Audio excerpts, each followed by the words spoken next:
5 राज्यों के विधानसभा चुनाव में कांग्रेस के खराब प्रदर्शन ने देश की इस ग्रैंड ओल्ड पार्टी की मुसीबत को बढ़ा दिया है। कर्नाटक चुनाव के बाद इंडिया गठबंधन में कांग्रेस का कद काफी बढ़ गया था।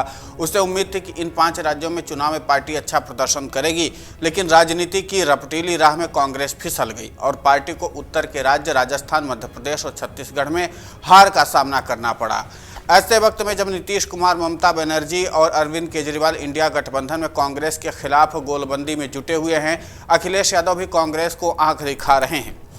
ऐसे मुश्किल वक्त में सोनिया गांधी, राहुल गांधी जैसे नेता राजनीति के चाणक्य के नाम से जाने जाने वाले शरद पवार से इन दिनों गुरु ज्ञान लेने में जुटे हुए हैं। इंडिया गठबंधन की बैठक हो या विपक्षी दलों की बैठक, दोनों नेता पवार से गुफ्तगू करते हुए दिखाई देते हैं। इंडिया गठबंधन की बैठक हो या फिर जंतर मंतर पर विपक्षी गठबंधन के नेताओं का प्रदर्शन, हर जगह राजनीति के चाणक्य कहे जाने वाले शरद पवार को खूब तवज्जो मिल रही है। जंतर मंतर पर चल रहे विपक्षियों के प्रदर्शन में भी राहुल गांधी और शरद पवार एक दूसरे के करीब ही बैठे हुए नजर आए। इस तस्वीर में राहुल गांधी से बातचीत करते हुए भी दिख रहे हैं और दरअसल हाल के दिनों में पवार और कांग्रेस के बीच काफी नजदीकी देखने को मिली है। पवार के पास 6 दशक से ज्यादा का राजनीतिक अनुभव है। जाहिर सी बात है राहुल को वो कुछ दांव बता ही रहे होंगे।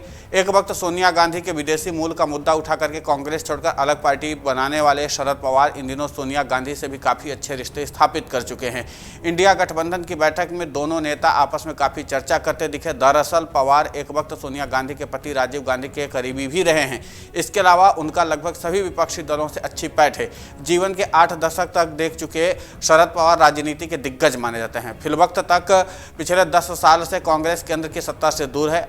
जाहिर सी बात है कि दोनों दल कुछ राजनीतिक दांव बना ही रहे होंगे। शरद पवार ने ही सोनिया गांधी के विदेशी मूल का मुद्दा उठाया था। इतना ही नहीं, साल 1999 में उन्होंने इसी मुद्दे को आधार बना करके कांग्रेस से किनारा करते हुए एनसीपी का गठन किया था। सोनिया गांधी के विदेशी मूल का मुद्दा शरद पवार ने उठाया था। इतना ही नहीं, साल 1999 में उन्होंने इसी मुद्दे को आधार बना करके कांग्रेस से किनारा करते हुए एनसीपी का गठन किया था।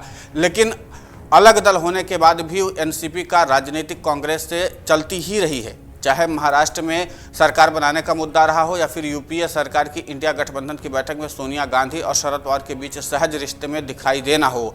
हाल के दिनों में समाजवादी पार्टी, जेडीयू, टीएमसी और आम आदमी पार्टी ने कांग्रेस को आंख दिखाई है। पवार ने इन दिनों दलों से अच्छे रिश्ते स्थापित किए हुए हैं।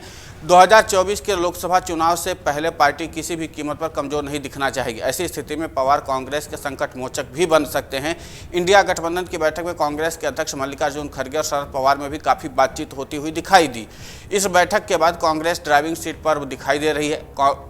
खड़गे ने प्रेस कॉन्फ्रेंस में इंडिया गठबंधन की योजना का ऐलान किया। हालांकि बैठक में पीएम पद को लेकर के कोई सहमति नहीं बन पाई। एक सच ये भी है कि पवार भी लंबे अरसे से पीएम की रेस में रहे हैं।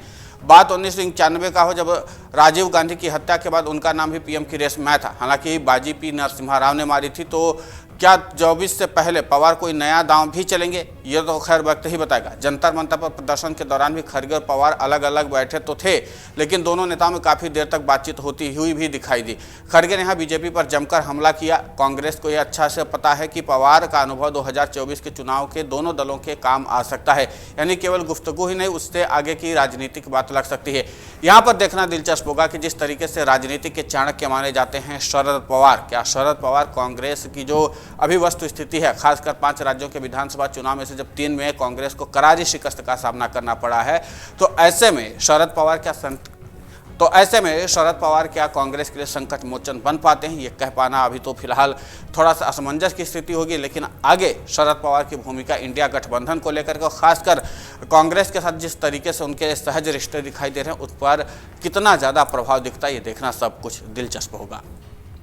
अगर आप ये वीडियो YouTube पर देख रहे हैं तो हमारे चैनल को सब्सक्राइब करें और बेल आइकन को दबाना ना भूलें। अगर आप Facebook पर ये वीडियो देख रहे हैं तो हमारे पेज को लाइक करें।